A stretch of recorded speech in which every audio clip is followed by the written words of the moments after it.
Welcome into this week's edition of AWA Unleashed. We are the preeminent #1 self-proclaimed podcast dedicated to telling the stories of the American Wrestling Association. If you are watching, thank you so much. On the screen, you can see I am Chris Tubbs, and I am the one that does this part of the talking, but I don't do all the talking. There are two other people that like to talk.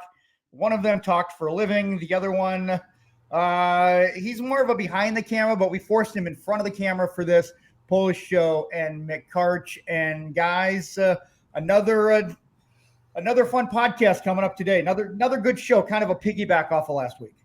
We're going to take a look at some of the guys that normally aren't looked at. They're distant memories for some fans and complete unknowns for other fans. But we're going to give the Devils their due, the mid-card guys of the 1980s. And, when we look at that list, Joe, I know you and I were talking about it. You look at the list, some of the guys were stars before the 80s, came in here as mid-card guys.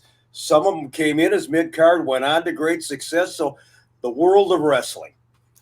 Very unique. And when I saw the list of names, it brought back so many memories because the 80s was my time in the AWA, and I worked with every single one of these gentlemen during my tenure with the AWA. So I'm really looking forward to this show. Should be fun. Yeah. All right, before we get going, let's go ahead and guys, we got to take care of the business, as they would say. First of all, you see up in the corner, you see Soda Stick. Want to thank them for being the official merchandise sponsor of AWA Unleashed. Right now, they've got the T-shirt. They've reopened the window for the hoodies because the hoodies had been sold out. I talked to them. They've reopened the window. So if you're looking for a hoodie, go ahead and go to sodastickco.com, and you can head to AWA Unleashed.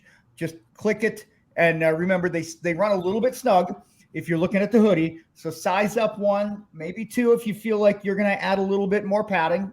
Some of us have a little bit extra pudding, as they would say. And I don't know what you were looking down at, Mick, but I'm going to let that one go. Shoelace. Your shoelace. Okay, we'll call it a shoelace. I'm surprised you could see it. Are we going to do a show today, or are you guys going to screw around? Well, are we recording? Oh. What? Yes, I might be the only. Okay, ready? 3, 2, 1. Also, want to thank 7th Avenue Pizza, you guys, and want to thank them on a couple of different fronts. Number one, I know that I've heard that there are some places that have they've sold out and they're looking at restocking. I know, especially maybe up in the Duluth Superior area. But if you're outstate and you're having a problem finding it, let me know. Hit me up in the comments. Hit me up on Twitter. My Twitter handle, 7thavenuepizza.com.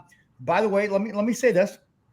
If you have not had 7th Avenue Pizza, there might be an opportunity for you to enjoy some pizza. I know there will be an opportunity for you to have some pizza. That's all I'm going to say. You know what I love to have for pizza? My favorite time, it's after dark. I do like to have it after dark. Yes. And I don't want to see you in the dark, but I could see you guys after dark because we could eat pizza after dark. And you know what? If you're going to have pizza after dark, have it with a bunch of friends. You know what I'm saying? What a way to have pizza. Best way. In the meantime, let's enlighten people with some 80s mid-card people. Let's do it. So today, what exactly, before we get to it, guys, these mid-card guys, you talked about, they were maybe guys that were here, but necessarily weren't the big stars. And you'll notice some of these names went on to become pretty big stars in other territories. But before we get to that, Mick, I know that there's an acknowledgement that you want to go ahead and make before we get going. Yeah. Terry Mihalik was a tremendous photographer, lived up in Winnipeg, and he shot pictures for the AWA for decades and decades, going back to the 1970s, I think late 1960s. Very instrumental in the Canadian wrestling scene as well. He did everything for promotions, but his main wheelhouse was the photography, and he did a great job. And Terry passed away this past week at the age of 76. Apparently, nobody knew how sick Terry actually was battling cancer for a while. Great guy, great friend, and another one of the old guard is gone. And Godspeed, safe travels, Terry. Wow. Time just does it to us, doesn't it? Oh man, yeah, it's awful. Life is precious. If that's one thing we've realized, life is precious. Take advantage of every opportunity and cherish every minute with your loved ones. Enjoy life because you only get one.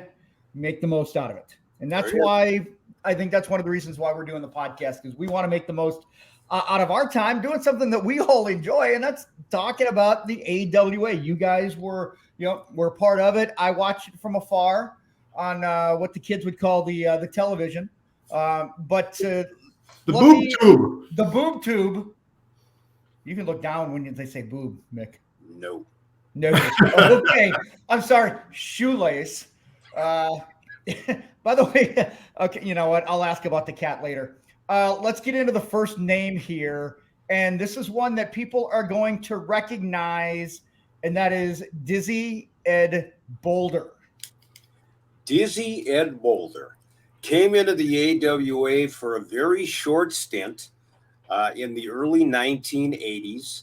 And coincidentally, he came in on the coattails or the shoelaces of the incredible Hulk Hogan. And there is Dizzy Ed Boulder. And of course, ladies and gentlemen, he went on to fame and acclaim as Brutus the Barber Beefcake. Once he ventured into the WWF territory. Talk about a guy with a million different gimmicks over the years. Whether it was in WCW, AWA, WWF, and God bless him, he had a disastrous accident several years ago. A parasailer crashed into him while Ed was on the beach, caught him right in the throat, shattered his face. They had to put pins in his face, which he still has. He's come back from that to make personal appearances, and quite a career for Dizzy Ed Boulder, Ed Leslie, a.k.a. Brutus the Barber Beefcake. Never had the fortune of working with him. However, saw plenty of him. I saw him. Maybe not plenty of is the way to go, but he was a part of what I would probably consider to be the most successful AWA show, and that was Super Sunday. Yes. Yeah.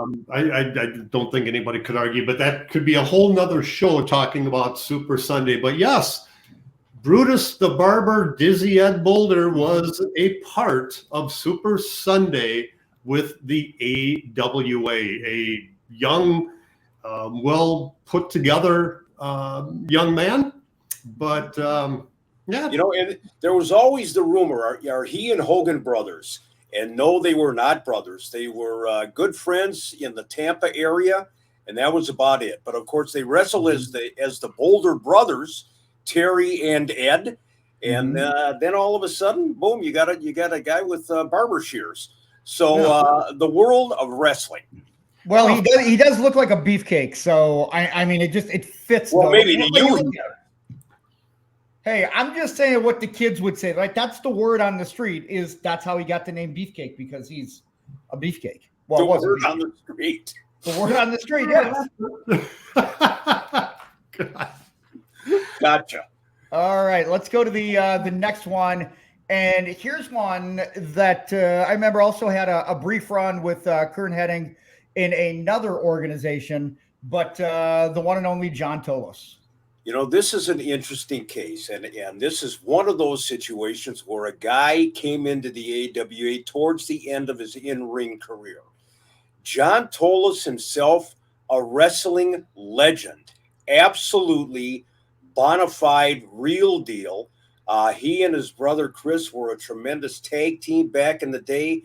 John Tolos, a singles wrestler, had a tremendous feud for years with Freddie Blassie, classy Freddie Blassie out in the California area. John came into the AWA in their arguably best year. I believe 1982, John came in. He was a mid-card guy at best. Unfortunately, his best years were way behind him.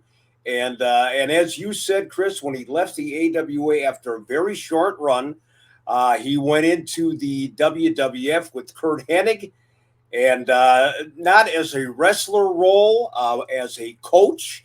And that didn't pan out too well either. But in wrestling history, John Tolos, yes, ladies and gentlemen, he wrestled here in the 1980s as a mid-card guy. Very, very short cup of coffee, in and out. One thing I remember about John was that he loved to talk. He could talk, and he did it often. In fact, after the WWF, maybe it wasn't immediately after him. I'm not an authority on the time and the history, but I do know that because I've had access to the UWF library, but John Tolos was a part of the UWF with Herb Abrams. And Mick, if I'm not mistaken, didn't he go by the moniker the Golden Greek? Yes, he certainly did. And that he did. And again, I can't emphasize enough for fans who don't know just how big John Tolos was in this business. I mean, he was a megastar, and we had him for a very short run here in the early 1980s. Yeah, I don't remember much of John Tolos. I remember him from the coach gimmick when he was working with Mr. Perfect. So I really didn't get a chance to see the prime of John Tolos, but you guys are painting him in a different picture than I think a lot of fans might remember, just kind of the brief, here and then gone in WWF. By the way, do want to tell you guys that please subscribe to the YouTube channel. That's the best way to catch the program. And it's one of the ways to help us grow. I mean, honestly, the way that we continue to grow is by the support with you guys. Click the subscribe button. You're going to get access to all of the podcasts and even special announcements. Again, we pretty much just all but told you what's happening in the very near future without actually acknowledging Pizza and After Dark. The way that you're going to find out, you're going to get first about that, subscribe to the YouTube channel. And also, I mean, we love Spotify, iTunes, Apple Podcasts, whatever. So just wanted to get that quick plug out there. Okay. Breathe. The next one, we remember him as a different name, but when you know the name, I'm going to tell you, and people are going to know this individual. We won't tell you the gimmick. Leon White. Leon White, who in the AWA, he was the baby bull. He was bull power. Leon White, mid-1980s. And of course, when he left the AWA, as happens quite often, it exploded for him, not only on a national level, but on the worldwide stage, especially in Japan. And that, of course, is Leon there, who became Big Van Vader.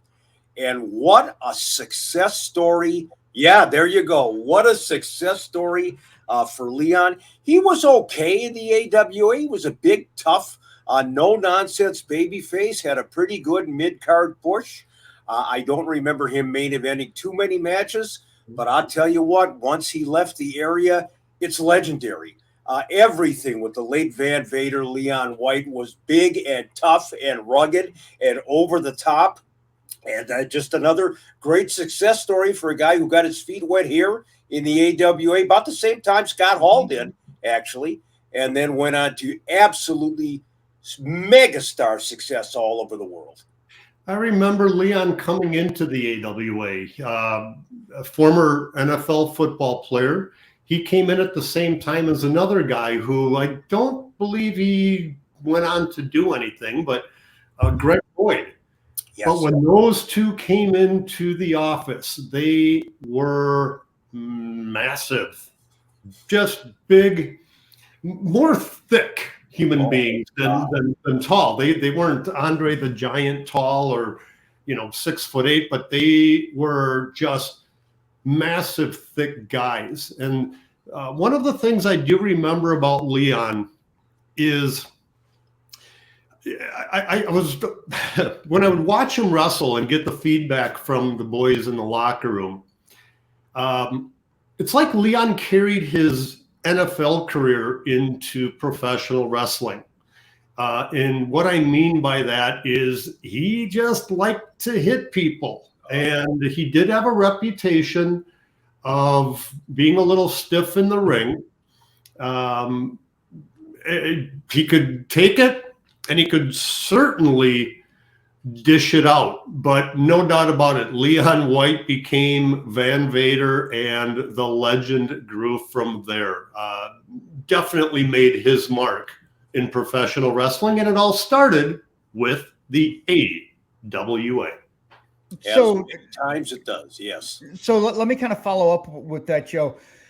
When you said he came from the NFL, he kind of wanted to bring that with him from what you would hear with the boys.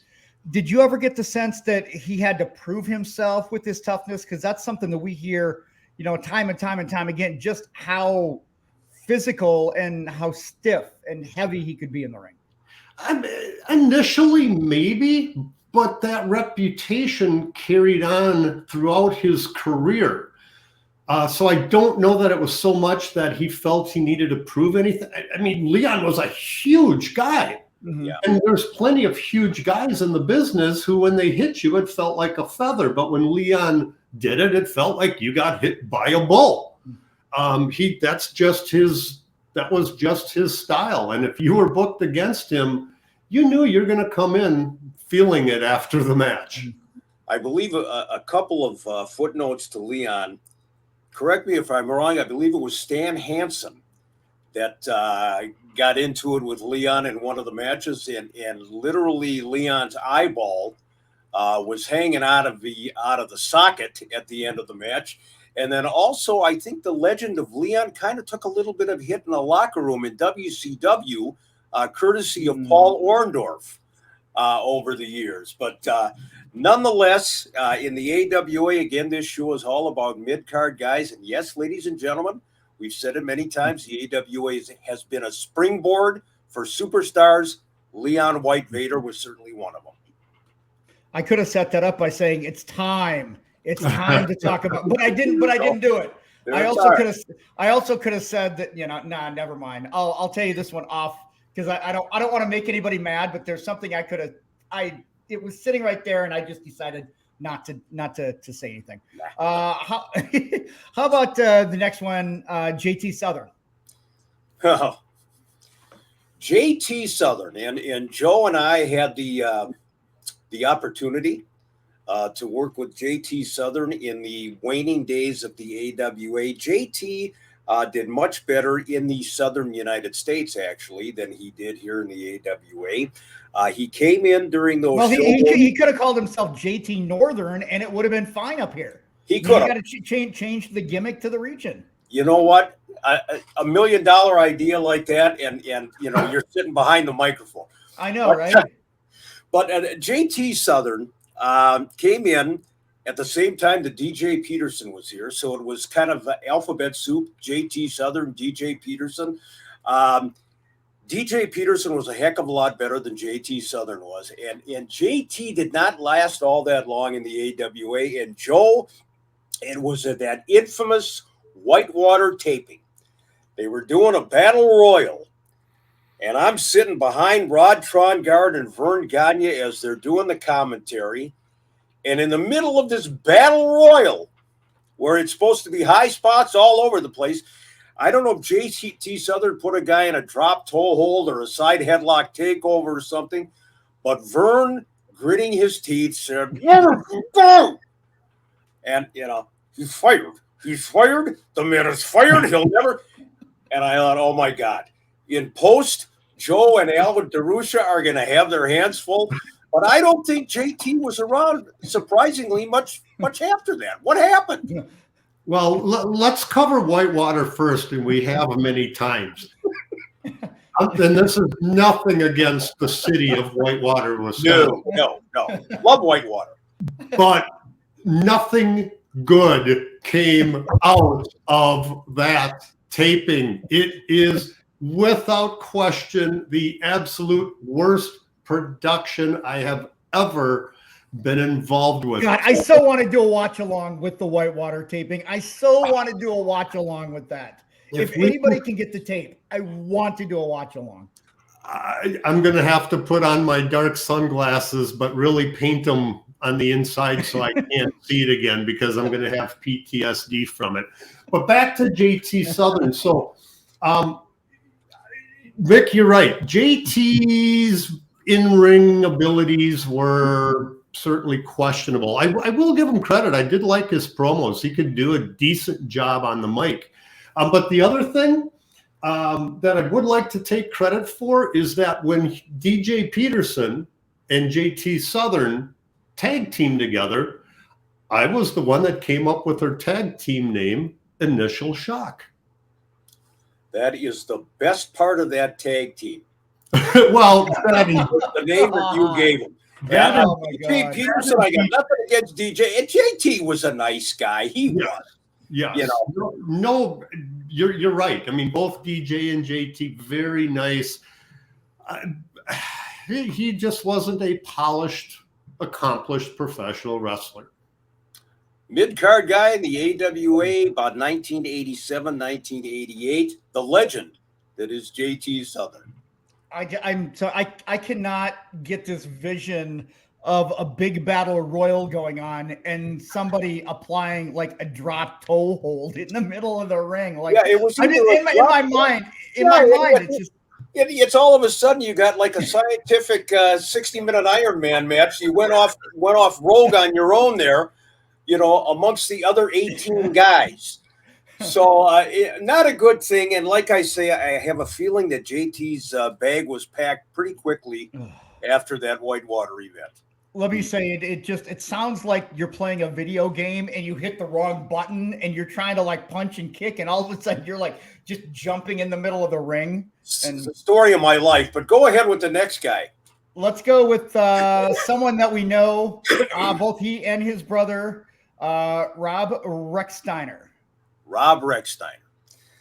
Again, you talk about a guy who exploded on the national scene. And, you know, I don't even have to tell you who he is. You get the last name Rechsteiner, and you put two and two together.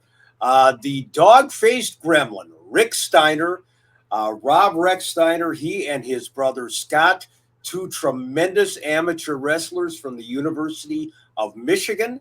When he came into the AWA, this is the mid-1980s, about the time that Vern was kind of venturing into that Pro Wrestling USA concept and a little bit beyond that. Mid-card guy, showed a lot of potential, but again, boom, couple of years later, here he is on the national stage, working with WCW as part of the Steiner brothers, one of the legitimate tough guys, and that is for real in the history of wrestling business. But again, got that springboard here in the AWA. Well, it's tough to say that a successful, legitimate amateur wrestler who's had quite a bit of success there is not a tough guy. Yeah, I've long said you don't mess with a wrestler, and in this case, an amateur wrestler, because they will tie you up like a pretzel before you're able to put the extra cheese on it. The Steiner brothers, they came in. They were in for about, I want to say it was either 2 or 3 interview days, but not really pushed much here. Sadly, I don't know that they would have stayed, knowing that the direction of the AWA was. Why do you feel that they weren't pushed? Because those, I mean, college athletes and especially wrestlers seem like that would have been right up Vern's alley.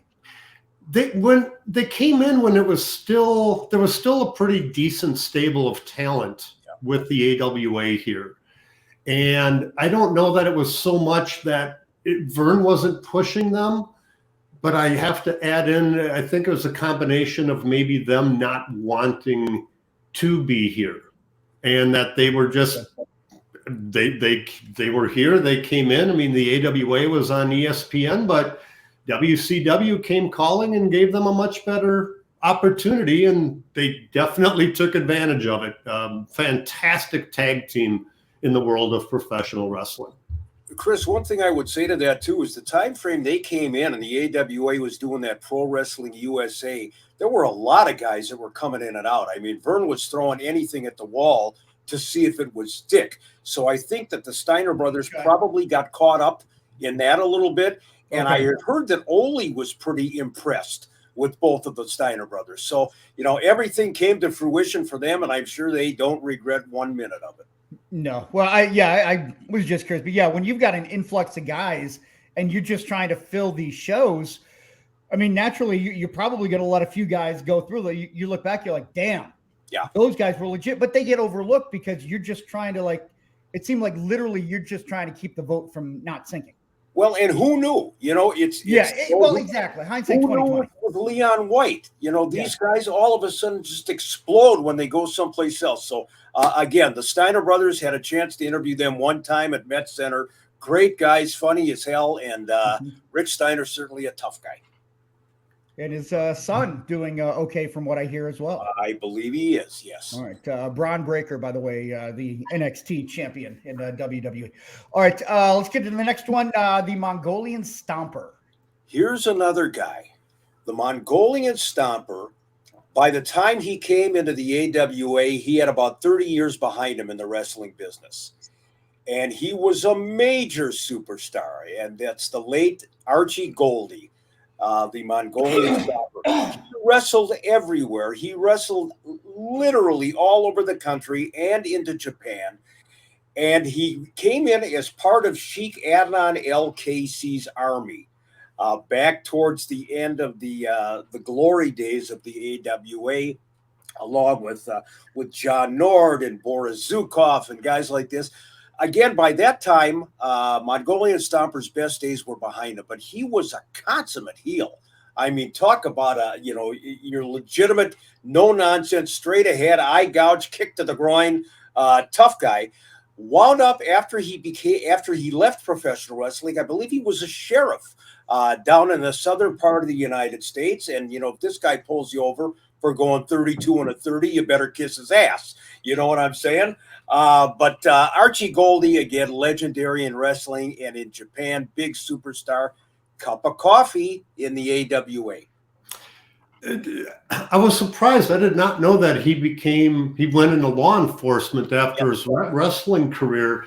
What surprises me about that is he was really sort of quiet and kept to himself when he was with the AWA. On interview days, he wasn't boisterous like a Buddy Rose or heck, I can name 20 other guys. Sure. Archie just went in there and he did his shtick. He never talked on a promo with the AWA. He would come out there. He had his little spring that he would, continue to do his on-camera workout on, and he was put together. Even though he was at the end of his career, Archie was solid. He sure was. Just very solid. So, but very nice guy, just very quiet, kept to himself, did his job, took his payday, and apparently went on to into law enforcement. But yeah, fantastic overall career. No doubt about it.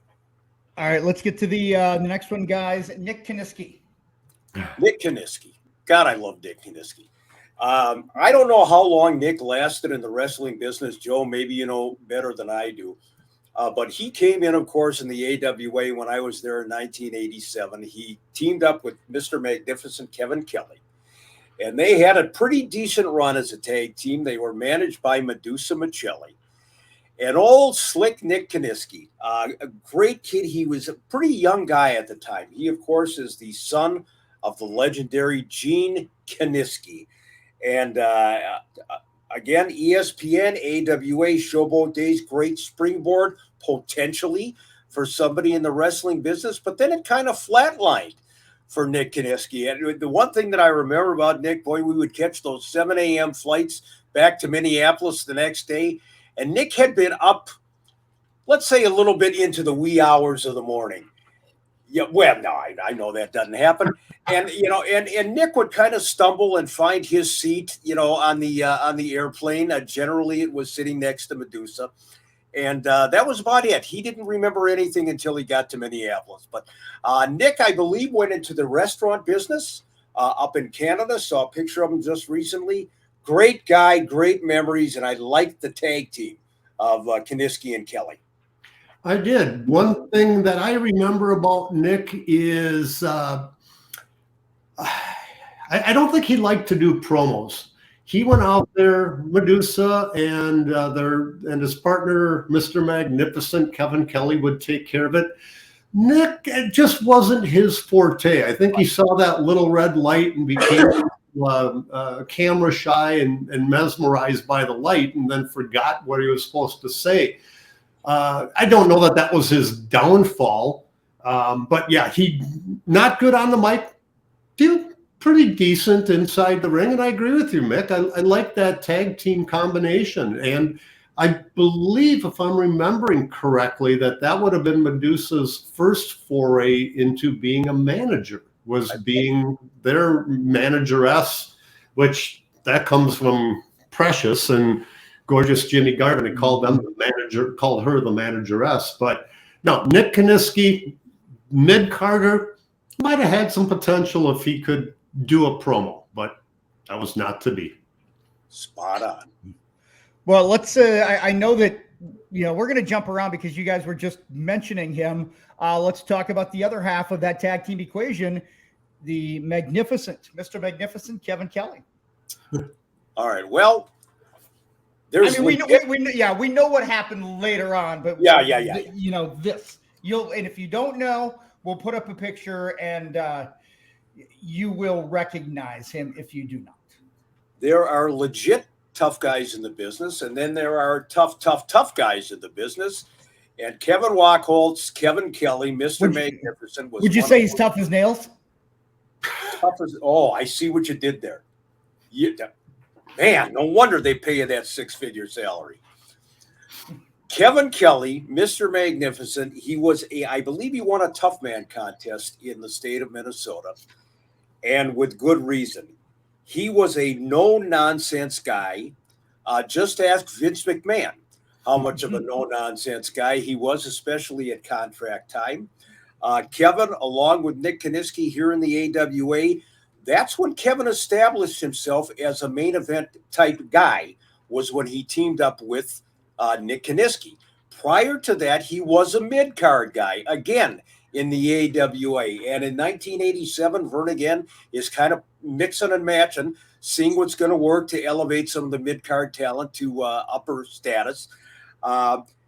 Kevin was so no-nonsense. I worked an AWF Warriors of Wrestling taping with him in Chicago in the late 90s. And I remember this to this day. I don't remember who the guy was that he was wrestling. Kevin tossed him outside the ring. The guy's on all fours. Kevin goes about 30 feet away and picks up a bar stool and throws it at this guy, baseball style, from 30 feet away, and hit the poor guy right in the noggin as he's getting up from all fours. And I just thought, my God, this son of a bitch is out of his mind. And he was, and I'm glad to say I was on his good side. Kevin would often, I shouldn't say often, but on more than one occasion is a better way to put it, felt like when he was in the ring or in a match, if something, the guy missed the spot or maybe potatoed him a little bit, Kevin went back to the Minnesota tough man mentality. And Mick's story was indicative of that. Definitely a badass. He was put together solid as a rock. All right on the mic, but there's a reason that they put Medusa with him, even though she was just green in the business herself. They needed they needed a microphone for somebody to talk, and that was Medusa. Kevin was better than Nick on the mic, but still nothing spectacular. And if I'm not mistaken, he's actually now in his later years. Kevin has actually become pretty successful in the construction business and is really just distanced himself from professional wrestling. I know of a couple of guys who've tried to get him for a meet and greet or a virtual meet and greet, and he wants nothing to do with it. Nope. It's a chapter in his life that he would just rather not read again. There we go. All right, let's get to the next one, guys. This is an individual that he was actually honored at the AWA reunion last year, and this is the Wild Alaskan, Rickrenzlow. Rickrenzlow deserved much better in the business than he got. And, I have talked about Rick, about the kind of a guy he was, stand-up guy, to be sure. He was, again, one of these mainstays on AWA TV that made it to the, as they call them, the house shows at the Civic Center or the Auditorium. Teamed up with Dave Wagner for a little while here in the state of Minnesota. They wrestled as the Wild Alaskans. And Rick, later on in his career, when he owned a trucking company, Renslow Trucking in St. Paul, Minnesota, Rick would come out and he would wrestle as Big Bad Trucker Daddy. And he finished his career here on the independent scene as a babyface. But from a technical standpoint, old school standpoint, Rickrenzlow was everything a heel should be. From turning to the fans and saying, shut your mouth when they weren't saying a word, which of course would ignite them and get them all aggravated, to the thumb in the eye, to the, he's pulling my hair, whatever. I loved Rickrenzlow, not only as a competitor, but as an individual. And I think he deserved more than he got in the business. I would say that tag team did. I remember watching them come out as the Wild Alaskans, and I'm like, hey, this is sort of a cool gimmick. Of course, it was a squash match because it was on All-Star Wrestling from the TV studio. But Mick, you hit it on the head. Rickrenzlow as a person, as nice of a guy as I've worked with in the industry. His old school approach, as you were talked about, he would, and this is what a lot of, shall we say, today's wrestlers, I mean, that includes from the 90s to now, but a lot of the guys don't know how to work the crowd and acknowledge them. They come out, they're their badass self, and they think that that's enough to get heat on you. It's not. You need to draw in the audience by telling them to shut up, by their, if they're yelling, hey, he's pulling his hair, not just let go and talk to the referee, react to the crowd. And that is what Rickrenzlow was able to do very successfully. I think he should have gotten a bigger push. If he was around maybe 10 years earlier, he might have gotten it. But by the time that the 80s rolled around, the era of the Hulk Hogans and the Road Warriors and the bodybuilders came in, and Rick was not a physical specimen, but he knew how to be a professional wrestler. Let's go to the next one. This might be my favorite wrestling name of all time. If there is the quintessential wrestling name, I don't know if you can think of a one that's better than Tommy Jammer. Well, he did have that going for him. Tommy Jammer, I love the guy. Tom Walsh, I believe he was from the Twin Cities metro area here. Tommy worked extensively at Eddie Sharkey's PWA, and then, of course, when Vern was kind of looking around for talent to supplement the guys that had left, he went to Tommy Jammer. They call him the California Kid in the AWA. He came into the ring, with the surfboard or with the skateboard, and he did very well for himself as kind of your typical, surfing, milquetoast babyface. He's another one of those guys, Joe. Maybe 10 years earlier, 15 years earlier, might have been a better wheelhouse for him. But by that time, Tommy Jammer, he was relegated. He did some, pretty high-profile matches. But nonetheless, at very best, Tommy was a mid-card guy in the AWA. And a personal friend of mine, love the guy, nice kid, but one of those asterisks in the footnotes of the AWA. Yeah. Would he have made it if it was in a different era? I'm not sure. Well, look at it this way. Better him than that rock and roll guy. Without a doubt. Tommy, great looking kid, good looking kid, put together, could actually work pretty well in the ring as well. God, who is it? Who did he tag team with at the end here? He was a little bit shorter. He had darker hair. Oh, you're killing me. It's driving me crazy. Maybe the fans will know. But anyway, Tommy. Did he ever cut a promo? I don't remember. That's what I was trying to get into in a very polite way. Another one of those guys who he was like a deer in the headlights when it came to cutting a promo. Tommy he just couldn't. He just couldn't. And coming in when he did at the end of the AWA, I mean, there's no place to grow, no place to advance. And I'm not sure. I don't recall him doing anything on any larger stage after the AWA. And there was a reason for that. And he just couldn't cut a promo. And you know what? Having said that, Mick, maybe if he came around in the 70s, he could have been hidden, maybe given a manager and just done his shtick in the ring. But that wasn't the case when he was with the AWA. And again, mid-carder, great-looking guy, just wasn't going to do it. Blip on the radar. Yep. Speaking of blips, something that is not a blip, a little bit bigger, is an earthquake. And I'm referring to Earthquake Ferris. Earthquake Ferris. Ferris Anthony. Great guy. And he had a cult following. He was never elevated. Look at him there. How can you not love this guy? He was never elevated beyond mid-card status in the AWA. Lived out in the California area. That's why they gave him the name Earthquake, Ferris Anthony. When he got out of wrestling, he became, I believe, a teacher and a coach, either at a junior college or a high school out in that same area, out in the San Francisco area.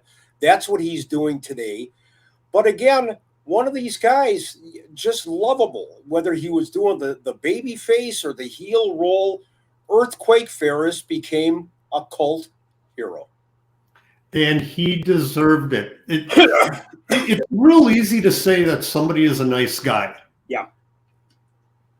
Earthquake Ferris was as nice of a human being as I have worked with in professional wrestling. The kid was hungry. He wanted to be a professional wrestler. He took abuse for his being a little bit overweight, which surprised me in the industry because there was a lot of guys that were, but I think he was an easy target because he was a new kid, just came in. They weren't going to do that to Jerry Blackwell. Right. They weren't going to do that to Playboy Buddy Rose, who weighed 17 pounds. But right. Earthquake was part of his initiation. Sadly, he got fat shamed in the early days of the AWA. But yeah, in fact, within about the last year, I just saw him on Facebook and became friends with him on Facebook. I haven't reached out to him or anything, but he is still a teacher, loves what he does, and Ferris, I've got nothing bad to say about you, guy.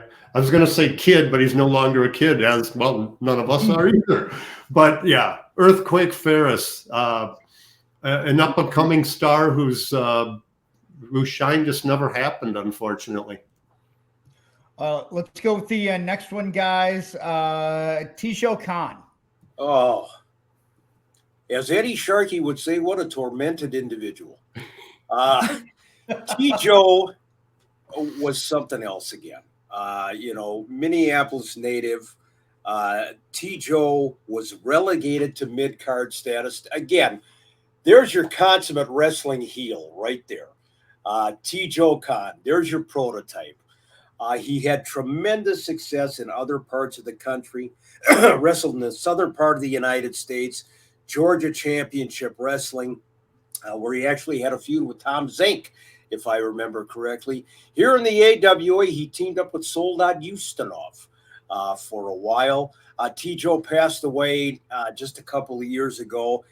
Had him on SNR a couple of times. What a great guy. And again, his real-life persona kind of belied the on-screen gimmick. Pretty soft-spoken guy when you had a chance to talk to him. But I love T-Joe Khan. One of those names, here he is. He's here today, gone tomorrow. But just love the guy.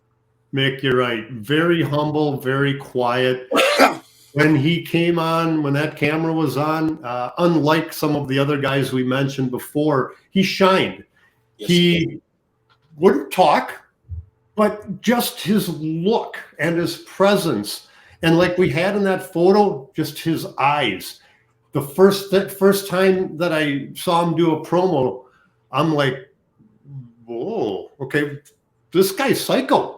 Yeah. He played a great psycho. That was his shtick. There it is. And he played it well. Love the gimmick. Great guy. Quiet outside of it. Maybe not quiet as much as just very, very different and subdued from what you saw in him. That's the explanation. There you go. All right, the next two guys, I don't know if they really need any explanation. They're known on several different levels. They're a little bit nasty, would you say, Brian Knobbs and Jerry Sags? Isn't that something? We put up a picture like that, and fans who don't know, they'll say, wait a minute, these guys were never. Yes, they were. They were mid-card guys when they started out in the AWA. Brian Knobbs and Jerry Saganovich, better known as Jerry Sags, the Nasty Boys, started here doing favors for the guys, putting over the talent on a mid-card basis pretty consistently in the AWA. I believe that Sags actually refereed a couple of matches here, high-level matches at the St. Paul Civic Center. But needless to say, I think their career took a turn, an upswing. When they left the AWA area, they started to get some traction here.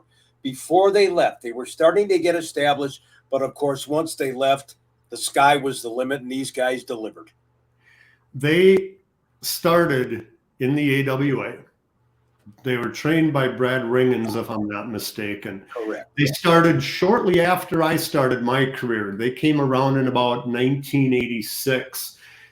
They quickly got elevated about a year, maybe 18 months later, as the defections, shall we say, the talent started leaving, and it's like, well, we need a tag team. So they got thrust, young guys. They got thrust in the AWA, I think, unlike any other tag team that I ever witnessed or was able to work with. And that's because, well, the talent pool was thin.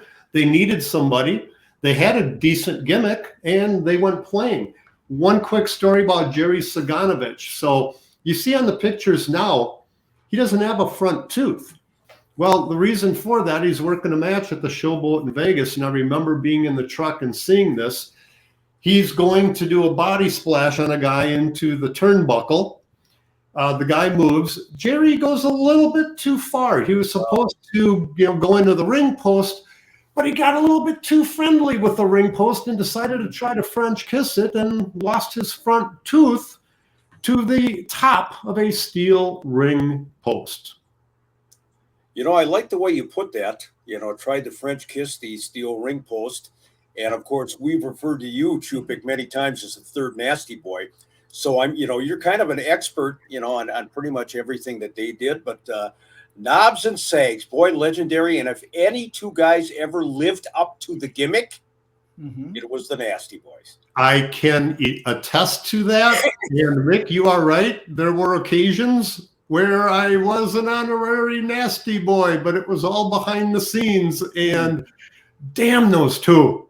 I don't remember some of those nights, but I had fun. I'm going to say, I think we know somebody. I believe Karjanovich could be an honorary nasty boy too. Never. You know what I mean? Never. Nope. Okay. Guys, right. Pristine. Pristine is a new fallen snow that a dog just pissed on. All But right. anyway. Hey, how about Sergeant Jacques Goulet? One of my favorites. And talk about a storied career. You got 3 levels to Sergeant Jacques Goulet, really. He started out as a babyface, Rene Goulet, in the early 1960s in the AWA. Came in the 1970s as a heel. He was part of a tag team called the Legionnaires. Did extensive work for Dick the Bruiser and in the Chicago area. Had great success there, feuded with the Crusher and Dick the Bruiser. When he came back in the 1980s, he feuded with a guy that came into the ring with a boombox. And this guy called Sergeant Jacques Pepe Le Pew as a gimmick and threw a big stuffed skunk at him. But Rene Goulet, who passed away a few years ago, one of the most underrated ring generals. I'm telling you, this guy was the real deal. And sadly, towards the end of the run, again, you're in a mid-card program with this, rock and roll guy. Rene deserved main event status. And he was a consummate professional, no doubt. He definitely knew his way around the ring as well as on the microphone. Oh, yeah. Why he didn't get a bigger push here at the AWA, excuse me, I don't know. It was before my time, but when he came back as a heel and when he was Pepe Le Pew, I loved that angle. I really did. That was like, and oftentimes if it wasn't the first match, it would be the first or second match at the old St. Paul Civic Center. And it was good. It wasn't just a throw-in match. There was actually a gimmick or a storyline behind it. So very entertaining. Sergeant Jacques Goulet, Pepe Le Pew, R.I.P., my friend. All right, let's go to a couple more here before we wrap it up. This one, the last name synonymous with wrestling, but let's go to David San Martino. David San Martino. You talk about blips on the radar in the AWA. This is, again, in the Pro Wrestling USA days, when Vern was trying to bring in any guy with a name, and he brought in San Martino. Unfortunately, it wasn't Bruno. It was David San Martino. David was one of those guys that just did not live up to the hype. Awfully big shoes to fill. Let's be honest about it. You're coming in as Bruno San Martino's kid. David was a pretty decent hand in the ring, but unfortunately, outside of the East Coast, where his dad had established that tremendous career, David just didn't quite make it here in the AWA. Joe, you recall him very well. Yeah, I think the issue with David and him not being able to get over here was he only had the name San Martino. He was a good worker in the ring, could not cut a promo, was not comfortable doing it, but that was it. He was David San Martino, this very short, stocky guy. Yep.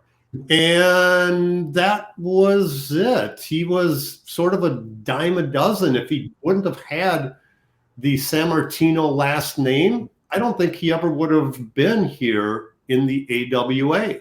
Just didn't quite have it. And sadly, I think David's no longer with us either, is he, Mick?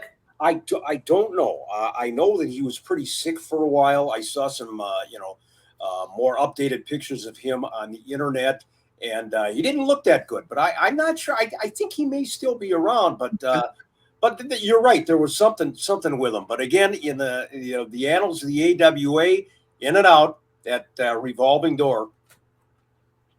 Yep. Yeah, I do believe that he's still with us, fortunately. Okay. So, My mistake. Thank you for still being with us, David. There you go. And the last one, I know someone that you guys know, Chris Markov. Chris Markov. His last run in the AWA area, I believe he was kind of aligning himself with Boris Zukov. And Chris would come out and, of course he would, oh God, look at him. Chris would come out and he would point to Boris's noggin. And of course he would say, look at the size of the man's head. And that was kind of the gist of the interview, putting over the size of the melon of Boris Zukov. But Chris Markov, an illustrious career in this business, started off in the AWA in the 1960s. He was the third Dolly sister with Larry Hennig and Harley Race, feuded with the Crusher. Came back in the 1970s into the 1980s. And I always used to kid Chris. His interviews did not change one iota from the 60s to the 80s into the 90s, except for the fact that somewhere along the way, he moved from Yugoslavia to the Soviet Union. So that part of it changed. But Chris would come in every time, and his standard line, he would say, for every kick it, for every punch, I gotta give you double. Well, God love him. Chris Markov made a lot of money in real estate here in the state of Minnesota. He lives in Florida during the winters. Imagine that. Comes up here in the summertime. And one guy I would love to get on this podcast. I would love to as well. I have not seen him since my wedding, believe it or not. He was there because he was friends with my parents.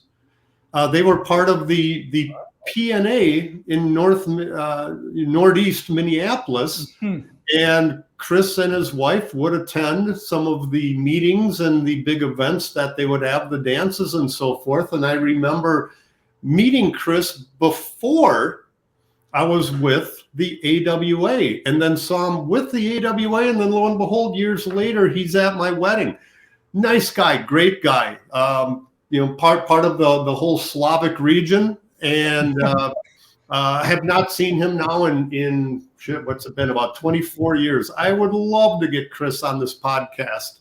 The last time I saw Chris, he was at a Minnesota Hall of Fame induction for Stan Kowalski a handful of years ago, and Chris looks great. Hasn't changed a bit. And again, Chris would always come out and say, the Russians is coming. They are here.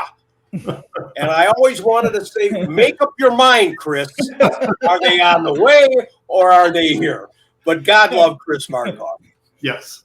All right. So that'll wrap up our mid-card guys of the 80s. Hopefully you guys enjoyed the last couple of weeks, kind of going down memory road and remembering maybe some of the individuals that went a little bit under the radar. Yeah, maybe Chris Markov is somebody that we can get on. Next week, I know that is it locked in that we've got somebody who never worked in the AWA, but is very familiar to wrestling fans and especially those in the Twin Cities. I think we can say that. Should we err on the side of caution and just not mention his name, but give him that build up? Yeah. Whatever you're comfortable with. Card subject to change. All right.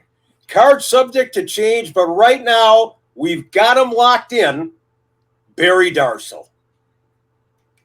Looking forward to that one.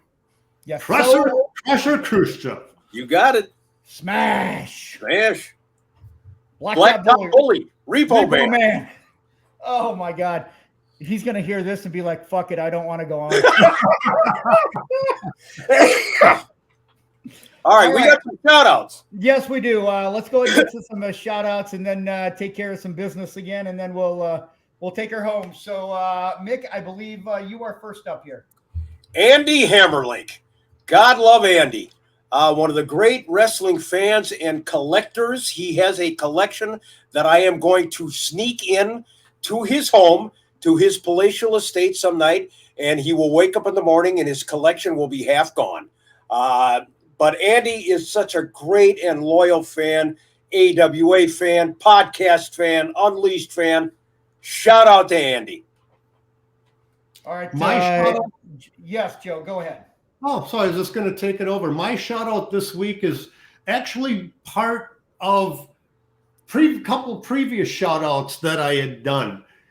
This guy, and I added him in this week because his friends call him Sarge after Sergeant Jacques Goulet. So I thought it was a perfect opportunity to give my shout out to a longtime AWA wrestling fanatic, Todd Peterson of Invergrove Heights. And I'm going to go to Chicagoland with mine and John LaRocca. Hopefully I said your name there correctly, John. If not, I apologize. You can let me know. He DMs me on Twitter, just tells me how much he loves the show, and kind of tells me about it from, his memories from out in Illinois. So, John, appreciate the support from out there. And I think that's it. Want to thank Soda Stick for being the official merchandise partner. If you want to go to their website, sodastickco.com, to get a hoodie, the window's opened. You can get your personalized gimmick in there. If you want to get a t-shirt, you can order it, or perhaps you would like to get it when the lights are a little lower. You can also go to 7th Avenue Pizza as well, because they're the official pizza sponsor of the podcast. And if you want some pizza as well, we will have an opportunity as well if you want to eat some pizza with us after dark at the end of April. But we will give you more details on. Yeah, I'm basically putting it out there and kind of forcing our hand, but people know. I think hopefully people know. But we do have some big things coming up. It's going to be good. It is going to be good. And by the way, speaking of your friend Sarge Chupik, I know that you also have a friend Sarge, but unfortunately you visit him at the precinct, several times, with your hands up and saying, I didn't do it. But that's... I just go to get an occasional frisking. I mean, what's wrong with that?